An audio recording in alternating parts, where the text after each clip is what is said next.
Idea to business model की second unit है जिसका नाम है इंट्रोडक्शन टू एंटरप्रेन्योरशिप। इसकी पीडीएफ सिर्फ 3 पेजेस की है, मतलब इसको डबल साइडेड प्रिंट करोगे ना सिर्फ 1.5 पेज पर आ जाएगी नोट्स। तो 3 पेपर की कीमत तुम क्या जानो एक्स वाई जेड बाबू।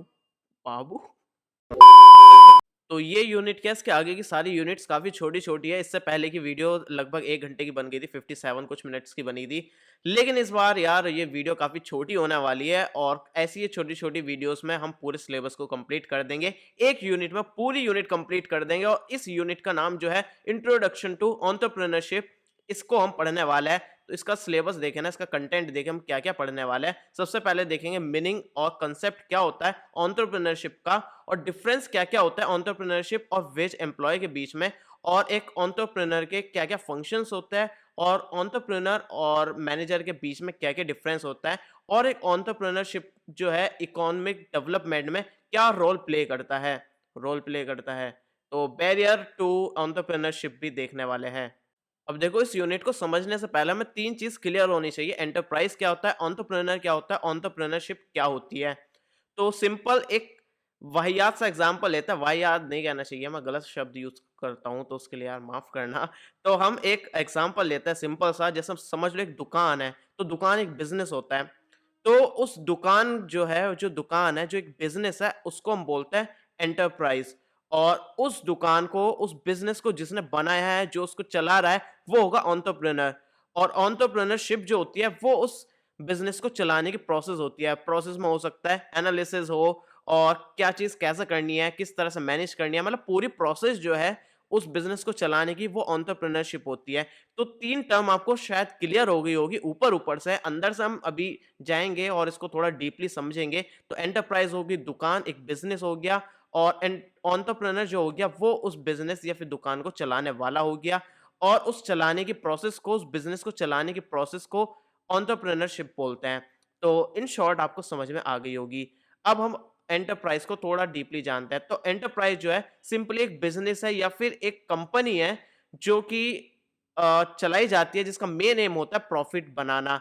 तो इसमें जो है बिज़नेस अपॉर्च्युनिटी ढूँढी जाती है, रिस्क लिया जाता है और रिसोर्सेज़ का यूज़ करके प्रोडक्ट या फिर सर्विस डिलीवर करी जाती है कस्टमर्स तक। तो कहने का मतलब ये है कि ये एक बिज़नेस है, कंपनी है जो कि प्रोडक्ट्स बनाती है या फिर सर्विसेज़ बनाती है, और वो प्रोवाइड करती है कस्टमर्स को और साथ में प्रॉफ़िट जनरेट करती है। और सिंपल वर्ड्स में कहा जाए तो ये जो बिज़नेस है ना, इसका मेन पर्पस होता है पैसे कमाना और इकोनॉमी को कंट्रीब्यूट करना। अब एंटरप्रेन्योर क्या होता है? एंटरप्रेन्योर जो होता है वो एक इंसान होता है जो कि एक बिज़नेस को शुरू करता है और उसको चलाता है। तो ये जो बंदा होता है ना, ये काफ़ी ज़्यादा रिस्क लेता है और काफ़ी सारे डिसीज़न बनाता है कि बिज़नेस को कैसे चलाना है और क्या प्रोडक्ट बनाने हैं, क्या सर्विसेज़ देनी है, मार्केटिंग की क्या-क्या स्ट्रैटेजीज़ हमें अपनानी है और फाइनेंसेस को कैसे देखना है। तो ये सब एंटरप्रेन्योर देखता है।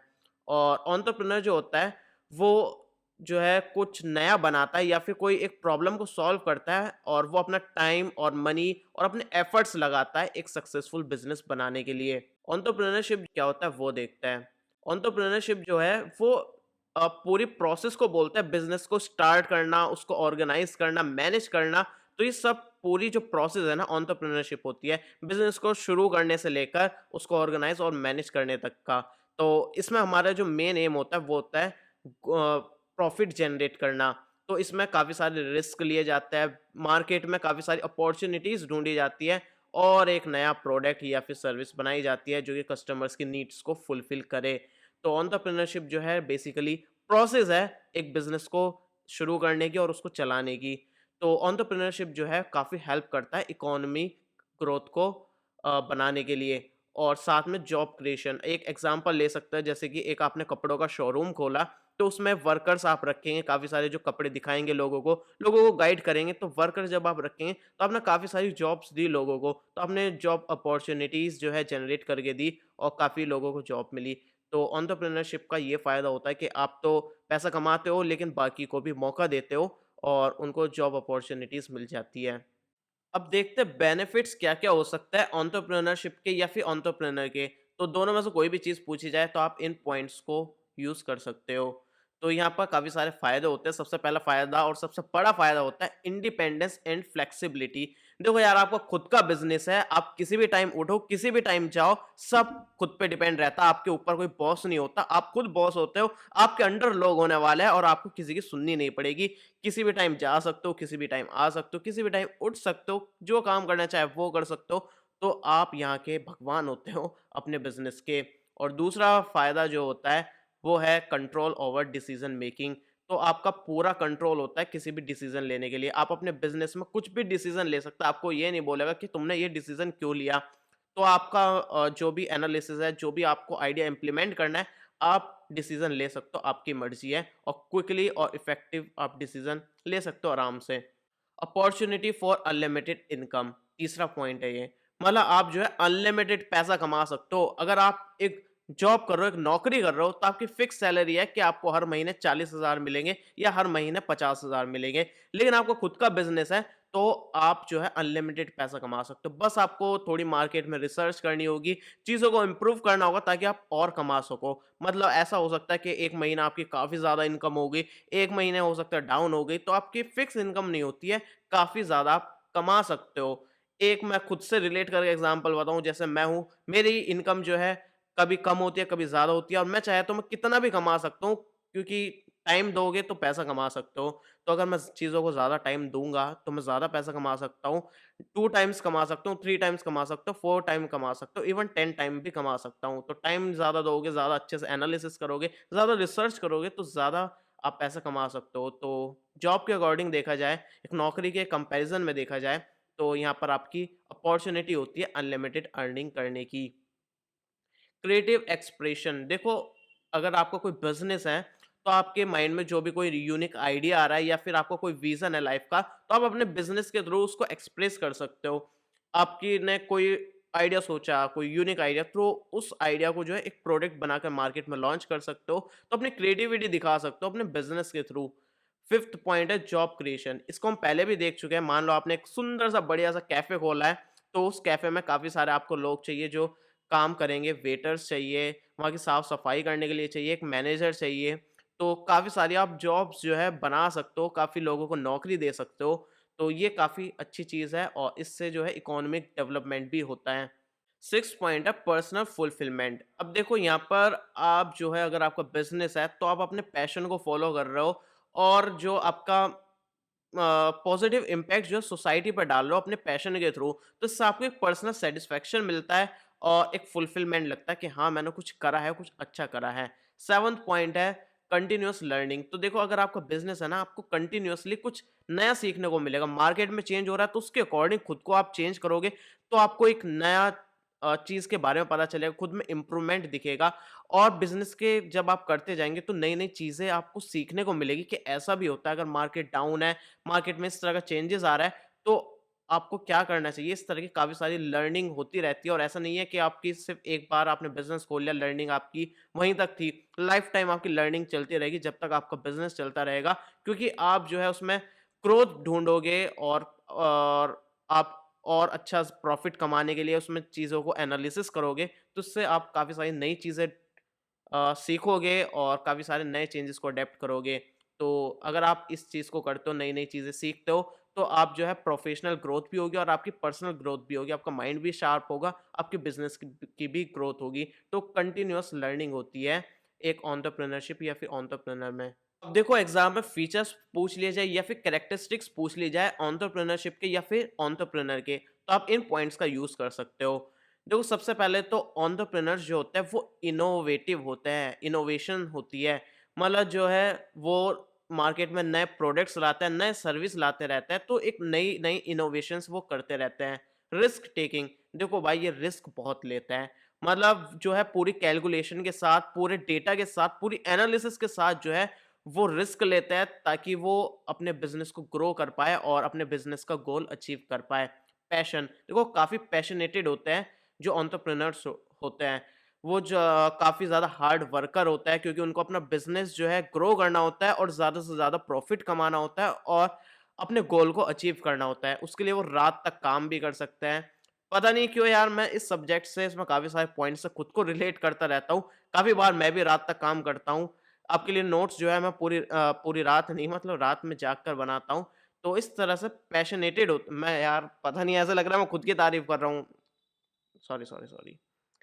तो एंटरप्रेन्योर्स जो होते हैं, वो अपने बिज़नेस को ग्रो करने के लिए, उनका गोल को अचीव करने के लिए रात भर काम करता है और काफ़ी हार्ड वर्कर होता है ताकि वो अपने गोल को अचीव कर पाए और सक्सेस कर पाए अपने बिज़नेस को।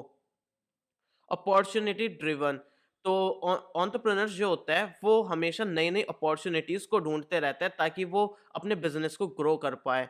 तो ऐसा नहीं है कि बस बिजनेस चल रहा है तो बस चल रहा है भाई, हमें कोई मेहनत नहीं करनी है, नहीं। उनका बिजनेस चल रहा है लेकिन वो ऐसी और भी अपॉर्चुनिटीज ढूंढते हैं ताकि वो और ग्रो कर पाए और ज्यादा खुद भी ग्रो हो और अपने बिजनेस को भी ग्रो कर पाए। तो इसलिए वो हमेशा उनकी नजरें जो है चील की निगाह की तरह देखती रहती है अपॉर्चुनिटीज को। क्रिएटिविटी एंटरप्रेन्योर्स जो होते हैं काफ़ी क्रिएटिव होते हैं, नई-नई चीज़ें ढूँढते रहते हैं, आउट ऑफ द बॉक्स सोचते हैं, नई-नई प्रॉब्लम्स को ढूँढते हैं, फिर उनका सॉल्यूशंस ढूँढते हैं, तो इस तरह से काफ़ी क्रिएटिव होते हैं। इंडिपेंडेंस इसको हमने पहले भी देखा कि भाई एंटरप्रेन्योर्स जो होते हैं अपने बिज़नेस के खुद बॉस होता है, खुद भगवान होता है, मतलब उन बिज़नेस जो है उनकी दुनिया है और वो उस दुनिया के भगवान होते हैं। तो कब उठना है, कब जाना है, सब उन पे डिपेंड करता है, कौन क्या काम करेगा, वो खुद मालिक होता है, भगवान होता है अपने बिज़नेस के। लीडरशिप देखो एंटरप्रेन्योर्स के जो अंदर होती है लीडरशिप की क्वालिटी होती है। तो लीडरशिप क्वालिटी होगी तभी वो इंस्पायर या फिर मोटिवेट कर पाएँगे अपनी टीम को ताकि गोल को अचीव कर पाएँ। अगर एंटरप्रेन्योर्स के अंदर लीडरशिप क्वालिटी ही नहीं है, तो वो टीम को कैसे लीड करेंगे, पूरे बिज़नेस को कैसे चलाएँगे? तो लीडरशिप की क्वालिटी ज़रूरी होती है और ये एक कैरेक्टरिस्टिक होती है एंटरप्रेन्योर की। सेल्फ मोटिवेशन देखो एंटरप्रेन्योर्स जो होता है वो सेल्फ मोटिवेटेड होते हैं क्योंकि उनको खुद को मोटिवेट करना रहता है, बाकी जो उनकी टीम है, उनके जो बाकी जो एम्प्लॉइज़ हैं, उनको मोटिवेट करना रहता है। तो इसलिए जो है उनको मोटिवेट करने के लिए सबसे पहले खुद मोटिवेट होना चाहिए। अगर हमारा बिज़नेस है, हम खुद मोटिवेटेड होने चाहिए कि हाँ, मुझे ये करना है, मुझे अपने गोल को अचीव करना है, हमें ज़्यादा से ज़्यादा प्रॉफ़िट कमाना है। तो ये सेल्फ मोटिवेटेड होते हैं और इनको यार और कोई मोटिवेट तो कर नहीं सकता क्योंकि बिज़नेस के खुद मालिक होता है, हो सकता है फैमिली उनको मोटिवेट करे, हस्बैंड, वाइफ, बच्चे ये सब मोटिवेट कर सकते हैं, बाकी सेल्फ मोटिवेटेड होता है एंटरप्रेन्योर्स। अडैप्टिव होता है, तो मार्केट में जो-जो चेंजेस हो रहा है ना, उसके अकॉर्डिंग खुद को चेंज कर लेता है।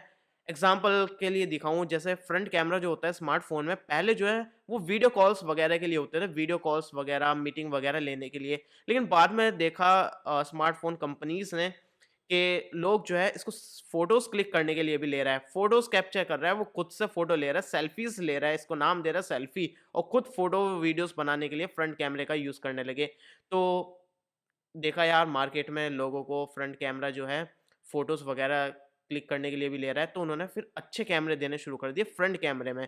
पहले वीजीए कैमरा होते थे 0.3 मेगापिक्सल वग़ैरह के या फिर 2 मेगापिक्सल के और नॉर्मली वीडियो कॉल्स वग़ैरह के लिए। उसके बाद जो है काफ़ी अच्छे-अच्छे कैमरे आने लगे 5 मेगापिक्सल, 8 मेगापिक्सल, 12, 16, 20, 32 इस तरह के कैमरे आने लगे। तो अडैप्टिव्स होते हैं एंटरप्रेन्योर्स। विज़नरी देखो इनका विज़न जो है क्लियर होता है कि वो अपने बिज़नेस को कहाँ देखना चाहता है और कैसे उस गोल को अचीव कर सकता है। कस्टमर फ़ोकस देखो एंटरप्रेन्योर जो है एंटरप्रेन्योर छोड़ो यार एक पूरा बिज़नेस जो है वो कस्टमर पर ही डिपेंड करता है। कस्टमर्स को क्या चाहिए ये पता होना चाहिए एक बिज़नेस को और वो चीज़ कैसे प्रोवाइड कर सकता है कस्टमर्स को ये उनके पास सॉल्यूशन होना चाहिए। तो काफ़ी ज़रूरी होता है कि कस्टमर को क्या चाहिए और कैसे हम उसको प्रोवाइड कर सकते हैं। तो काफ़ी ज़्यादा ज़रूरी है कि हर चीज़ जो है कस्टमर के पॉइंट ऑफ व्यू से देखना चाहिए कि कस्टमर क्या चाहता है एक प्रोडक्ट में, तो उसके अकॉर्डिंग हम सब कुछ चीज़ें दे सकते हैं। डिफरेंसेस क्या-क्या होता है एंटरप्रेन्योरशिप के और वेज एम्प्लॉयमेंट के बीच में? तो एंटरप्रेन्योरशिप और वेज एम्प्लॉयमेंट आपको यहाँ पर दिख रहा होगा। तो सबसे पहले तो सिंपली देखा जाए तो क्या होता है, जो नौकरी करने वाला होता है ना, जिसको सैलरी मिलती है, तो वो हो गया वेज एम्प्लॉयमेंट। और जो बिज़नेसमैन होता है, जो खुद का कोई स्टार्टअप है या फिर कोई बिज़नेस चला रहा है, तो वो हो गया एंटरप्रेन्योरशिप। तो सिंपल समझ में आ गया आपको, एक समझ लो कोई कंपनी का जिसने शुरू करी है या फिर कोई जिसने दुकान खोल लिया है, वो एंटरप्रेन्योरशिप में आ गया और जो कोई नौकरी कर रहा है, जिसको फिक्स सैलरी मिल रही है, वो वेज एम्प्लॉयमेंट हो गया। तो ये आपको समझ में आ गया होगा। अब ये पॉइंट्स आपको क्लियरली समझ में आ जाएँगे, इनके डिफरेंसेस। तो एंटरप्रेन्योरशिप में जो है खुद का बॉस होता है एंटरप्रेन्योर। तो हम ऊपर कितनी बार देख चुके हैं, अब ये तीसरी बार हम इस बारे में बात कर रहे हैं कि खुद का बॉस होता है, क्योंकि उसके ऊपर कोई और बॉस होता नहीं है, खुद मालिक होता है, खुद भगवान होता है अपने बिज़नेस का।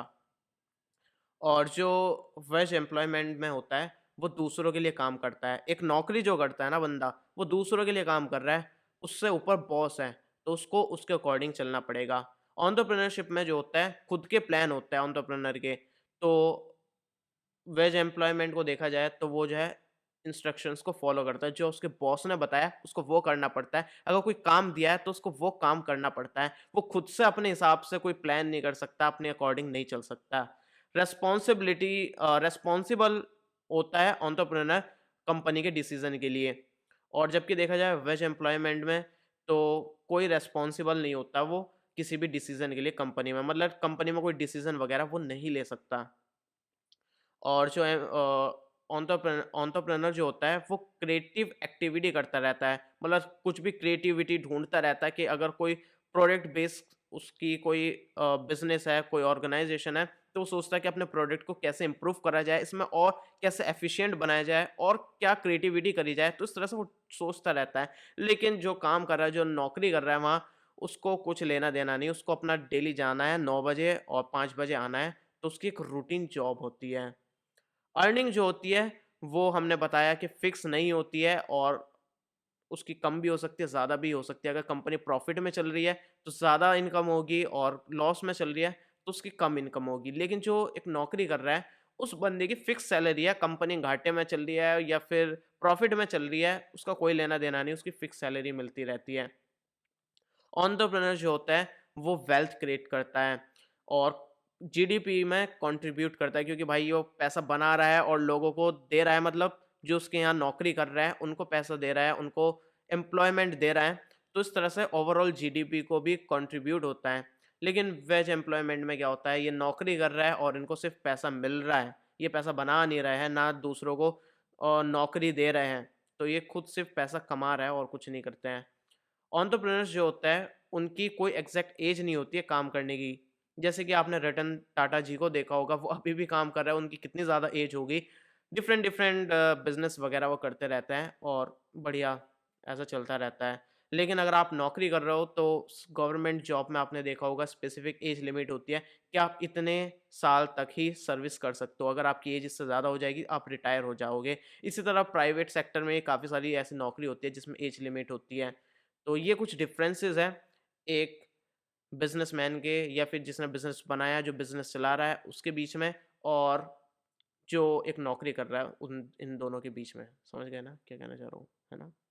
काफ़ी लोग मुझसे पूछते हैं कि यार नोट्स कैसे डाउनलोड करने हैं, हमने यूनिट 1 में बता दिया। पिन कमेंट में सबसे ऊपर आपको लिंक मिल जाएगी, क्लिक करना हमारी वेबसाइट पर आ जाओगे। यहाँ पर दिखेगा डाउनलोड यूनिट 2 पीडीएफ नोट। तो जो भी आप यूनिट के डाउनलोड करना चाहते हो, यहाँ पर उसकी हर वीडियो में लिंक मिल जाएगी। डायरेक्टली क्लिक करना और ध्यान रखना भाई साहब सबसे ज़्यादा पूछते हैं, पासवर्ड क्या है? मैं पासवर्ड नहीं बताया। तो यहाँ पर ना नीचे मैं पासवर्ड दिए रहता हूँ बोल्ड लेटर्स में। तो यहाँ पे ये जो पासवर्ड है, ये इस यूनिट का है। हर यूनिट का अलग पासवर्ड होता है। ये सिंपली कॉपी मारना और पेस्ट मार देना, जब भी आप पीडीएफ खोलोगे आपकी पीडीएफ खुल जाएगी एकदम बिंदास। और ये थंबनेल देख के मुझे याद आया ना, हमारी वीडियो से ना काफ़ी लोग थंबनेल से इंस्पायर हो गए। मतलब ये हमारा 5th कोर्स, हमने फर्स्ट ईयर के काफ़ी सारे कोर्सेज़ डाल रखे हैं, सेकंड ईयर के भी कोर्स डाल रखे हैं और थर्ड ईयर के भी अब हमने कोर्स डाला है। तो हर ईयर के कोर्स हम डाल रहे हैं और हमारा थंबनेल का स्टाइल ये रहता है। तो भाई मैंने 1 नहीं, 2 नहीं, 3 नहीं, 4 नहीं, 5 नहीं, पता नहीं कितने चैनल्स पर देख लिया जो कि इसी तरह कोर्सेज़ डाल रहा है एकेटीयू वाले और सेम हमारी तरह का थंबनेल बना रहा है। इसी तरह गोल करके पीडीएफ नोट्स और इधर सब्जेक्ट नेम, सब्जेक्ट कोड, इधर बीटेक लिखकर, इधर यूनिट का नाम। मतलब यार काफ़ी इंस्पायर हो रहे हैं लोग। मेरा जो दूसरा चैनल है केके वर्ड, उसको भी देख के काफ़ी लोग इंस्पायर हुए थे। अब ये मेरा नया चैनल है, तो इससे भी इंस्पायर हो रहा है। मुझे यार अच्छा लगता है, दिल से अच्छा लगता है, काफ़ी अच्छा लगता है। तो ख़ैर, हम आते हैं मुद्दे पर और बात करते हैं फंक्शंस या फिर रोल्स क्या-क्या होता है एक एंटरप्रेन्योर के। तो पूछा जाए कि रोल बताओ या फिर फंक्शंस बताओ एक एंटरप्रेन्योर के क्या-क्या होते हैं। तो यहाँ पर कुछ रोल्स दे रखे हैं जो कि हम पढ़ते हैं। सबसे पहला है कि आइडेंटिफाइंग अपॉर्च्युनिटी। तो सबसे ज़्यादा अच्छा, सबसे ज़रूरी रोल होता है कि एंटरप्रेन्योर जो है रिकॉग्नाइज़ कर पाए मार्केट में क्या गैप है, वो जान पाए क्या अपॉर्च्युनिटी है जिसका फ़ायदा उठाकर नया प्रोडक्ट या फिर सर्विस बनाया दी जाए जो कि कस्टमर्स की नीड को फुलफ़िल कर दी जाए। तो अपॉर्च्युनिटीज़ को ढूँढने का रोल होता है एक एंटरप्रेन्योर का। और इसके बाद है इनोवेशन। एंटरप्रेन्योर जो है इनोवेटर होना चाहिए, काफ़ी सारी इनोवेशंस उसको करनी आनी चाहिए, काफ़ी नए और बेटर वेज़ ढूँढने आने चाहिए जो कि कस्टमर्स के लिए वैल्यू क्रिएट कर पाए। अगर कोई प्रोडक्ट पहले से है तो उसमें कैसे और अच्छा बना सकता है प्रोडक्ट, ये उसको जानना आना चाहिए, और नए प्रोडक्ट क्या बना सकते हैं ये उसको जानना आना चाहिए। बेसिकली इनोवेशंस उसके अंदर होनी चाहिए। रिस्क टेकिंग, तो ये रिस्क टेकिंग का रोल होता है, जो एंटरप्रेन्योर होता है वो रिस्क लेता है, और रिस्क है तो भाई इश्क है तो बिज़नेस है, और बिज़नेस है तो पैसा है तो सब कुछ है। तो ख़ैर बात है कि एंटरप्रेन्योर जो होता है वो रिस्क कैलकुलेट करता है, ताकि किस तरह से वो रिस्क ले सकता है और अपने गोल को अचीव कर सकता है। तो इस तरह से वो इन्वेस्ट करता है अपने बिज़नेस में और उसको सक्सेस बनाना चाहता है, और मार्केट में निकालता है, नए-नए प्रोडक्ट्स लॉन्च करता है। प्लानिंग एंड स्ट्रेटेजी, तो यहाँ पर जो एंटरप्रेन्योर होता है वो काफ़ी सारे प्लान्स बनाता है, काफ़ी सारी स्ट्रेटेजीज बनाता है, ताकि वो अपने बिजनेस को डेवलप कर पाए और एक इफेक्टिव बिजनेस प्लान बनाकर जो है ज़्यादा से ज़्यादा प्रॉफिट कमा सके। तो इस तरह से अगर बिजनेस के लिए अच्छा प्लान और स्ट्रेटेजी होगी तो वो गोल को अचीव कर पाएंगे। रिसोर्स मैनेजमेंट, अब रिसोर्सेज को किस तरह से यूज़ करना है, चाहे वो आपका फाइनेंशियल रिसोर्स हो, या फिर ह्यूमन रिसोर्सेज हो, या फिर फिजिकल रिसोर्सेज हो। आपके पास काफ़ी सारी मशीन्स हैं लेकिन आप उससे इतने प्रोडक्ट बना ही नहीं पा रहा है। मशीन आपने इतनी बड़ी-बड़ी इतनी सारी ले ली है और प्रोडक्ट आप काफ़ी कम बना पा रहे हैं। तो इसका मतलब है आप रिसोर्सेज का अच्छे से यूटिलाइज़ नहीं कर पा रहे हो। फाइनेंशियल है, मतलब आप जो है काफ़ी ज़्यादा खर्चा कर रहे हो लेकिन आउटपुट में काफ़ी कम चीज़ निकल कर आ रही है। तो आपको देखना है कि कम खर्चे में कम खर्च करके आप कैसे ज़्यादा से ज़्यादा चीज़ें प्रोड्यूस कर सकते हो। तो इस तरह से रिसोर्सेज को अच्छे से मैनेज करने का रोल होता है एक एंटरप्रेन्योर का। मार्केटिंग एंड सेल्स, तो मार्केटिंग किस तरह से करनी है, किस तरह से सेल्स को बढ़ाना है, ये एंटरप्रेन्योर जानता है, और ये एक अच्छा रोल प्ले करता है कि किस तरह से अपने प्रोडक्ट को सेल करना है, किस तरह से लोगों को अट्रैक्ट करना है कि हमारा प्रोडक्ट ले लो भाई, इसमें दम है। तो किस तरह से टारगेट करना है, ये सब चीज़ें देखता है। नेटवर्किंग एंड रिलेशनशिप बिल्डिंग, तो एंटरप्रेन्योर जो होता है वो रिलेशनशिप बनाता है और उसको मेंटेन करके रखता है, वो भी स्ट्रॉन्ग रिलेशनशिप अपने कस्टमर्स के साथ। वैसी वाली रिलेशनशिप नहीं, वैसी वाली रिलेशनशिप। तो अपने कस्टमर्स के साथ, सप्लायर्स के साथ, इन्वेस्टर्स के साथ, और बाकी जो स्टेक होल्डर्स होते हैं उनके साथ जो है अच्छे से स्ट्रॉन्ग रिलेशनशिप कैसे बनाना है ताकि वो अपने बिज़नेस को सक्सेसफुल बना पाएँ।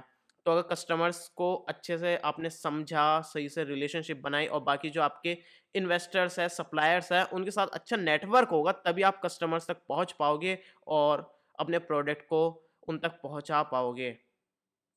फाइनेंशियल मैनेजमेंट, तो फाइनेंशियल मैनेजमेंट यही है कि आप अपने पैसे को किस तरह से खर्च करना है अपने बिज़नेस में, किस तरह से प्रोडक्शन में कितना आपको खर्चा करना है, मार्केटिंग में कितना खर्चा करना है, और जो बाकी चीज़ें हैं, बाकी चीज़ों का बजट है, मेंटेनेंस वगैरह का, वो कैसा करना है।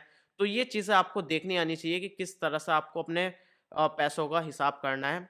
तो ये एक रोल होता है एंटरप्रेन्योर का। लीडरशिप एंड मैनेजमेंट, तो लीडरशिप जो है और मैनेजमेंट जो है वो करता है एक एंटरप्रेन्योर, क्योंकि उसकी टीम होती है, टीम को लीड करता है और उसको मैनेज करता है इफ़ेक्टिवली, ताकि वो अपने बिज़नेस को अच्छा बना पाए, सब कुछ चीज़ें स्मूथली चले, और इसमें जो है हायरिंग करता है, ट्रेनिंग देता है अपने एम्प्लॉइज़ को। तो ये जो काम करता है एक एंटरप्रेन्योर करता है, ताकि वो उनको हायर कर पाए, ट्रेनिंग दे पाए अपने एम्प्लॉइज़ को, ताकि अच्छे से चीज़ें चल पाएँ उसके बिज़नेस में। देखो, मैंने पहले भी बताया था, मेरा केके वर्ल्ड यूट्यूब चैनल है जिस पे टेक वीडियोस डालता हूँ, गैजेट्स वगैरह डालता हूँ। मैं हर संडे ना लाइव आता हूँ, तो अगर मुझसे लाइव बात करनी है तो हर संडे रात को 9 बजे आप यहाँ पर आके बात कर सकते हो टेक वीडियो से, या फिर टेक से रिलेटेड बात कर सकते हो मुझसे। और यहाँ पर जो मैं प्रोडक्ट्स वगैरह रिव्यू करता हूँ, तो जब आप नोट्स डाउनलोड करने जाओगे, यहाँ पर केके स्टोर लिखा मिलेगा, इस पर क्लिक करके आओगे तो यहाँ पर काफ़ी सारे प्रोडक्ट्स दिख जाएँगे, जो कि मैं रिव्यू करता हूँ। तो यहाँ पर आप उनको मुझसे ले सकते हो, तो यहाँ पर सब कुछ दिख जाएगा मेरे स्टोर पर। ख़ैर वापस आता है एंटरप्रेन्योर वर्सेस मैनेजर। एक मैनेजर और एक एंटरप्रेन्योर के बीच में क्या डिफ़रेंस होता है? इसको एग्ज़ाम्पल से थोड़ा अच्छे से समझ में आएगा। मान लो कोई कैफ़े है, किसी ने कैफ़े खोला, वहाँ पर बढ़िया खाना मिलता है, काफ़ी बढ़िया-बढ़िया चीज़ें मिलती हैं खाने की। तो वहाँ पर जिसने उस बिज़नेस को खोला, जिसने वो कैफ़े खोला, वो हो गया एंटरप्रेन्योर, और जो वहाँ पर मैनेजर है, जो मैनेजर बैठा रहता है, सब कुछ देखता है, चीज़ें अच्छे सही तरीके से काम कर रही है या नहीं, और वेटर्स वगैरह का ध्यान रखता है, और बिलिंग वगैरह देखता है, ये सब काम करता है, वो मैनेजर हो गया वहाँ का। तो यहाँ पर मैंने बेसिक डिफरेंस तो आपको बता दिया क्या होता है। और इसके बाद जो होता है, एंटरप्रेन्योर जो होता है वो ओनर होता है कंपनी का, जैसे कि हमने एग्जांपल लिया एक कैफ़े का, तो उसका मालिक हो गया। और मैनेजर है जो वो बेसिकली एक तरह से एम्प्लॉय हो गया उस कैफ़े का, उस कंपनी का। और जितने भी रिस्क वगैरह लिए जाते हैं, सब कुछ वो झेलना पड़ता है एंटरप्रेन्योर को। लेकिन जो मैनेजर है उसको रिस्क से कोई लेना-देना नहीं है, कोई फाइनेंशियल रिस्क है उससे कोई लेना-देना नहीं, उसको कोई फ़र्क नहीं पड़ता। तो जो आपका एंटरप्रेन्योर होता है, वो फ़ोकस करता है बिज़नेस पर, किस तरह से उसको और बड़ा बनाया जाए, कैसे और चीज़ों को इम्प्रूव करा जाए और कैसे प्रॉफ़िट कमाया जाए। लेकिन जो मैनेजर होता है, उसका मेन फ़ोकस होता है कि डेली का जो फ़ंक्शन है, वो अच्छे तरीके से चलता रहे कंपनी में। जैसे कि मैंने कैफ़े का एग्ज़ाम्पल लिया, तो मैनेजर का काम है कि भाई सब अच्छे तरीके से फूड वग़ैरह बन रहा हो कैफ़े में, जो कस्टमर्स हैं, उनका सही तरीके से ट्रीट कर रहे हो, जो उसके वहाँ पर एम्प्लॉइज़ है, बाकी जो वेटर्स वगैरह है, वो सही से सुन रहे हो, उनको सही से सर्विस प्रोवाइड कर रहे हो, सही से बिलिंग वगैरह हो रहा है, तो डेली फंक्शनिंग को देखने का काम है बस, और कुछ ज़्यादा काम नहीं होता है मैनेजर का। और जो एंटरप्रेन्योर है, उसको मोटिवेशन जो मिलती है, वो कंपनी की अचीवमेंट से मिलती है। जैसे कैफ़े का एग्ज़ाम्पल लिया, कैफ़े में काफ़ी ज़्यादा लोग आ रहे हैं, काफ़ी ज़्यादा बातें चल रही है कि कैफ़े इतना अच्छा है, काफ़ी ज़्यादा प्रमोशन हो रहा है, काफ़ी लोग आ रहे हैं, भीड़ आ रही है, प्रॉफ़िट बन रहा है, तो वही उसकी मोटिवेशन होती है। लेकिन जो मैनेजर होता है, उसको मोटिवेशन मिलती है उसकी पावर से, जो कि उसकी पोज़ीशन से मिलती है कि हाँ भाई, मैं मैनेजर हूँ, तो वहीं से उसे मोटिवेशन मिलती रहती है। एंटरप्रेन्योर जो होता है, उसका जो प्रॉफ़िट होता है, उससे कमाई करता है। लेकिन जो आपका आपका नहीं, मतलब जो मैनेजर होता है, वो उसको सैलरी मिलती है जो कि कंपनी देती है। मतलब अगर हमने कैफ़े का एग्ज़ाम्पल लिया, तो उसको एक फ़िक्स सैलरी मिलती है। और जो एंटरप्रेन्योर होता है वो कैजुअल हो सकता है अपने रोल में और इनफॉर्मल अप्रोचेस अपना सकता है, लेकिन मैनेजर जो होता है उसको सब चीज़ें फॉर्मली करनी पड़ती है, साइंटिफिक अप्रोच का यूज़ करना पड़ता है। और जो एंटरप्रेन्योर होता है वो डिसीजन जो है वो कैसे भी कुछ भी ले सकता है, उसको कोई रोक टोक नहीं है। लेकिन मैनेजर जो होता है उसको कैलकुलेशन के साथ यहाँ पर डिसीजन लेना पड़ता है। एग्जाम्पल के लिए ये दोनों पॉइंट समझा दूँ, दोनों को मिक्स करके। जैसे कि एक मैनेजर है, कैफ़े का एग्जाम्पल ले रहे हैं, तो मैनेजर को अगर फूड का मेन्यू है, उसमें मान लो कोई चीज़ है, कोई खाने की चीज़ है, तो वो देखेगा कि यहाँ पर जो कस्टमर्स हैं, इस फूड को ऑर्डर ही नहीं करते हैं।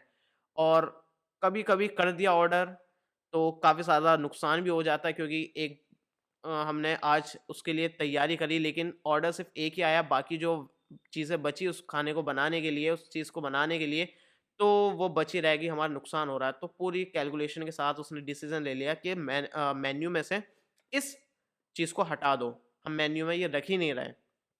लेकिन जो हमारा मालिक होता है, जो कैफ़े का जिसने खोला है, तो वो अंधाधुंध कुछ भी बोल सकता है कि भाई मेन्यू में से इसे हटा दो। उसने बोल दिया हटा दो, तो भाई हटा दो, कोई कैलकुलेशन वगैरह की ज़रूरत नहीं है, कोई रीज़न देने की ज़रूरत नहीं है, कैसे भी वो डिसीज़न ले सकता है। और जो एंटरप्रेन्योर होता है, उसको कोई स्पेशलाइज़ेशन की ज़रूरत नहीं होती है, पर्टिकुलर फ़ील्ड में। अगर कोई कैफ़े खोल रहा है, तो उसको कैफ़े खोलने के लिए कोई स्पेशलाइज़ेशन, कोई कोर्स करने की ज़रूरत नहीं है, वो खोल सकता है। लेकिन मैनेजर जो होता है, उसको टास्क को परफ़ॉर्म करने के लिए ट्रेन्ड होना चाहिए। उसको पता होना चाहिए कैसे क्या चीज़ होती है, वो ट्रेन्ड होना चाहिए, वेल ट्रेन्ड होना चाहिए, और उसको स्पेशलाइज़ेशन होनी चाहिए उस चीज़ में जिस चीज़ का वो मैनेजर है। अब देखते हैं एंटरप्रेन्योरशिप का क्या रोल होता है इकोनॉमिक डेवलपमेंट में। मतलब जो हमारी कंट्री है उसकी इकोनॉमिक डेवलपमेंट कैसे होती है, इकोनॉमिक ग्रोथ में कैसे हेल्प करता है एंटरप्रेन्योरशिप। मतलब हमारी कंट्री को कैसे और अमीर बनाता है, किस तरह से कंट्री का लिविंग ऑफ स्टैंडर्ड जो है इम्प्रूव होता है, जो लोग रह रहे हैं उनका लिविंग ऑफ स्टैंडर्ड कैसे इम्प्रूव होता है, कैसे लोग जो है और अच्छे पैसे कमाते हैं, वहाँ का इंफ्रास्ट्रक्चर कैसे इम्प्रूव करने में हेल्प करता है एंटरप्रेन्योरशिप। सबसे पहली चीज़ है जॉब क्रिएशन। एंटरप्रेन्योरशिप मतलब नया बिज़नेस होना, और बिज़नेस को चलाने के लिए काफ़ी सारे लोग चाहिए। लोग चाहिए मतलब हमें एम्प्लॉयमेंट देना होगा लोगों को, ताकि लोग जॉब कर पाएँ और हमारा काम कर पाएँ। तो जॉब क्रिएशन हम ऊपर भी देख चुके हैं। अगर आपने कोई नया बिज़नेस खोला है, तो वहाँ पर लोगों को आप नई-नई अपॉर्च्युनिटीज़ दोगे काम करने के लिए, जॉब अपॉर्च्युनिटीज़ दोगे। जैसे काफ़ी कंपनीज़ होती है, गूगल को देख लो, गूगल है, उसमें काफ़ी सारे एम्प्लॉइज़ काम करता है। तो इस तरह से जॉब जो है क्रिएट करता है एंटरप्रेन्योरशिप में। और इनोवेशन, देखो यहाँ पर काफ़ी ज़्यादा इनोवेशन होती है। अगर एंटरप्रेन्योरशिप में इनोवेशंस हो रही है, काफ़ी सारे नए-नए आइडियाज़ बन रहे हैं जिसकी वज़ह से नए प्रोडक्ट्स बन रहा है, सर्विस बन रही है, टेक्नोलॉजीज़ बन रही है, जो कि इकोनॉमिक ग्रोथ को बढ़ाने में हेल्प करता है। और जो एंटरप्रेन्योर्स जो होता है, वो नए बिज़नेस को बनाते हैं या फिर जो पहले से बिज़नेस है, उनको बढ़ाते हैं और अगर ऐसा करेंगे, नए बिज़नेस को बनाएँगे या फिर जो पहले से बिज़नेस है, उनको बढ़ाएँगे और बड़े लेवल पर लेके जाएँगे, तो उससे काफ़ी ज़्यादा वेल्थ क्रिएट होगी, काफ़ी ज़्यादा पैसा बढ़ेगा, जिससे रेवेन्यू ज़्यादा जनरेट होगा, उससे एम्प्लॉइज़ की सैलरी भी बढ़ेगी और टैक्स ज़्यादा पे करेंगे, तो कंट्री तक पैसा भी ज़्यादा जाएगा। टैक्स वाला अभी आगे पॉइंट हम देखेंगे और इंटरनेशनल ट्रेड। तो देखो अगर हमारा बिज़नेस जो है वो एक्सपोर्ट में काम करता है, एक्सपोर्ट ओरिएंटेड है तो काफ़ी ज़्यादा एक्सपोर्ट में अगर बिज़नेस होगा तो बाहर की कंट्री से हमारे कंट्री में पैसा आएगा। तो अगर आप कोई प्रोडक्ट या फिर सर्विस बनाते हो जो कि एक्सपोर्ट करते हो बाहर, मतलब अपनी कंट्री से बाहर बेचते हो उनको, बाहर जाता है, तो जो बाहर खरीद रहा है तो उनकी कंट्री से पैसा हमारे पास आएगा।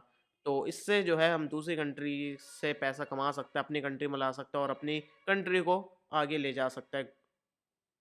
वेल्थ क्रिएशन देखो एंटरप्रेन्योरशिप से जो है वेल्थ क्रिएट करी जाती है और वो वेल्थ जो है खुद के लिए क्रिएट नहीं होती है सिर्फ, बाकी के लिए भी होती है, जो एम्प्लॉयज़ हैं उनके लिए भी क्रिएट होती है, जो इन्वेस्टर्स हैं उनको भी पैसा जाता है और ऐसा देखा जाए सबको भाई बल्ले-बल्ले है, सबको पैसा मिलता है।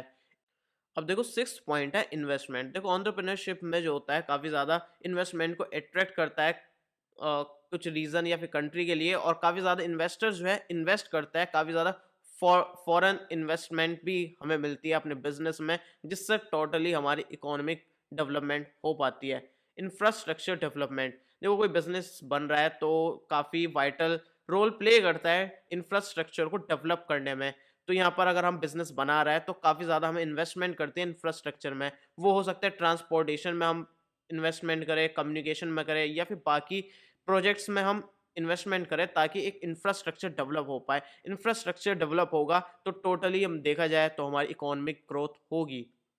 इंक्रीज्ड कॉम्पिटिशन देखो कॉम्पिटिशन बढ़ता है एंटरप्रेन्योरशिप से। अगर कॉम्पिटिशन बढ़ेगा तो जो बाकी कॉम्पिटिटर्स हैं उनको अपना प्राइस डाउन करना पड़ेगा और अपनी क्वालिटी जो है प्रोडक्ट या फिर सर्विस की उसको इम्प्रूव करना पड़ेगा। अच्छी क्वालिटी के प्रोडक्ट मिलने लगेंगे, अच्छी सर्विस मिलने लगेगी। प्राइस जो है लो हो जाएगा जिसकी वजह से टोटली कस्टमर्स का बेनिफिट होगा और इकोनॉमिक ग्रोथ होगी। एग्ज़ाम्पल आपके सभी के दिमाग में आ रहा होगा जियो। 2016 में जियो 4G आया जिसने पूरी टेलीकॉम इंडस्ट्री का प्राइस जो है डाउन कर दिया और क्वालिटी सबको अच्छी करनी पड़ी, अच्छी इंटरनेट स्पीड देनी पड़ी और अपने प्लान्स जो है सस्ते करने पड़े। तो कंपटीशन का ये फ़ायदा होता है। टैक्स रेवेन्यू देखो एंटरप्रेन्योरशिप से जो है काफ़ी ज़्यादा टैक्स जो है पे करा जाता है कंट्री को। अगर कंट्री जो है उसको ज़्यादा टैक्स मिल रहा है तो वो जो सिटीज़न्स हैं, कंट्री में जो लोग रह रहे हैं, उनको अच्छे से और सर्विस प्रोवाइड कर सकती है। अच्छे से चीज़ें और प्रोवाइड कर सकती है, चीज़ें इम्प्रूव कर सकती है अगर टैक्स अच्छा मिलेगा। तो एंटरप्रेन्योरशिप के थ्रू काफ़ी ज़्यादा टैक्स अर्न कर सकती है हमारी गवर्नमेंट। रीजनल डेवलपमेंट तो यहाँ पर काफ़ी सारा डेवलपमेंट हो सकता है अंडर डेवलप्ड रीजन्स में, जहाँ पर काफ़ी ज़्यादा चीज़ों की कमी है। तो अगर वहाँ पर हम डेवलपमेंट करते हैं, अपने बिज़नेस का वहाँ पर खोलते हैं, तो उससे ओवरऑल उस जो एरिया है, उसकी ग्रोथ होगी, वहाँ पर इंफ्रास्ट्रक्चर इम्प्रूव होगा, बाकी चीज़ें इम्प्रूव होगी। हो सकता है वहाँ पर इंटरनेट स्पीड इम्प्रूव हो पाए, सड़कें इम्प्रूव हो पाए और काफ़ी सारे जो वहाँ पर अनएम्प्लॉयड लोग थे, उनको एम्प्लॉयमेंट मिले, उनको नौकरी मिले, अगर वहाँ पर हम अंडर डेवलप्ड रीजन में अपना बिज़नेस खोलते हैं तो। आइडिया टू बिज़नेस मॉडल के बाद आपको कौन-सा कोर्स चाहिए, इसी तरह से पूरा कंप्लीट सिलेबस के साथ, वो मुझे इंस्टाग्राम पर डीएम करके बता सकते हो। इंस्टाग्राम की लिंक डिस्क्रिप्शन में मिल जाएगी और मुझसे डायरेक्टली कॉन्टैक्ट कर सकते हो। यहाँ पर अगर आपको कुछ बात करनी है, तो उसकी लिंक मिल जाएगी। कुलभूषण कुंडलवाल इसका यूज़र हैंडल है। तो अब आते हैं बैरियर्स या फिर चैलेंजेस क्या-क्या होते हैं एंटरप्रेन्योरशिप के।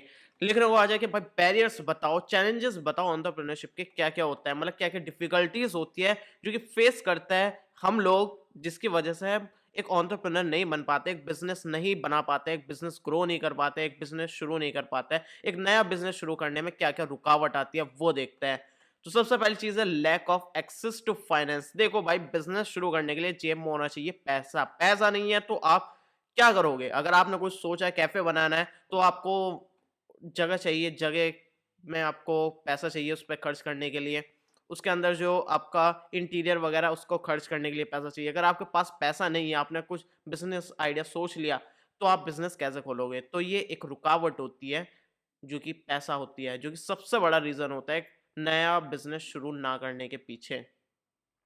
रेगुलेटरी एंड लीगल बैरियर्स, ऐसा होता है काफ़ी सारे बिज़नेस के लिए ना काफ़ी सारे पेपर वर्क्स होता है, काफ़ी सारे रजिस्ट्रेशन कराने पड़ता है, काफ़ी लंबी प्रोसेस होती है।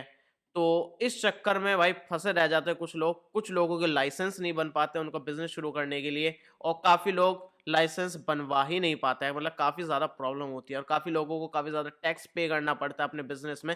इस वजह से काफ़ी सारी ये इश्यूज़ हैं, जिसकी वजह से ये बिज़नेस नया शुरू नहीं कर पाता है। लैक ऑफ इंफ्रास्ट्रक्चर, इंफ्रास्ट्रक्चर की कमी होने की वजह से जैसे कि इलेक्ट्रिसिटी हो गई, वाटर हो गया, ट्रांसपोर्टेशन हो गया, इस तरह की कमी होने की वजह से जो है एक बिज़नेस शुरू करने में रुकावट आ सकती है। जैसे राजस्थान में अगर कोई वाटर पार्क खोलना चाहे तो वहाँ पर काफ़ी ज़्यादा पानी चाहिए, लेकिन वहाँ पर पानी है नहीं इतना कि एक बढ़िया-सा बड़ा-सा वाटर पार्क में पानी सप्लाई करके बढ़िया-सा बना पाए।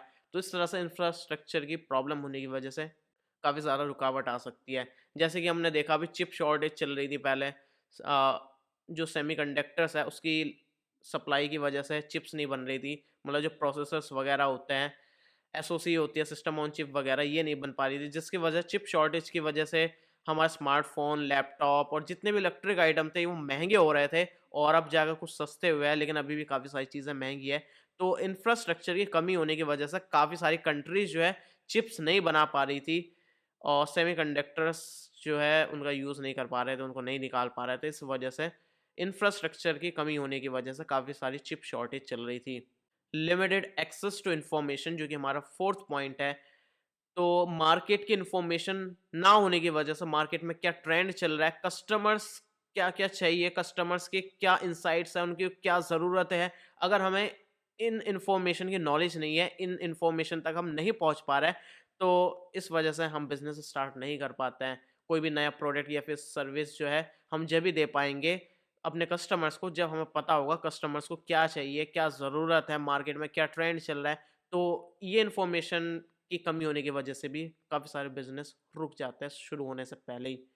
कल्चरल एंड सोशल बैरियर्स, हमने देखा होगा भाई इंडिया में काफ़ी सारे लोग जो है बिज़नेस से डरते हैं, फैमिली जो सपोर्ट नहीं करती है, बोलते हैं कि ये काफ़ी रिस्की है, अगर तुमने काफ़ी अपनी पढ़ाई वगैरह छोड़ दी, अपना टाइम, पैसा सब इसमें इन्वेस्ट कर रहे हो, अगर ये नहीं चला तो क्या करोगे आगे चलकर? तो काफ़ी जो है इस तरह के बैरियर्स हमें मिलते हैं जो कि कल्चरल और सोशल बैरियर्स हैं। तो इस वजह से काफ़ी सारे बिज़नेस शुरू नहीं हो पाते हैं। 6th पॉइंट है lack of skills and education. तो काफ़ी सारी स्किल्स की कमी होने की वजह से, एजुकेशन की कमी होने की वजह से काफ़ी सारे एंटरप्रेन्योर्स जो है अपने बिज़नेस को शुरू नहीं कर पाते हैं, अपने आइडिया को जो है एक प्रोडक्ट या फिर सर्विस में कन्वर्ट नहीं कर पाते हैं।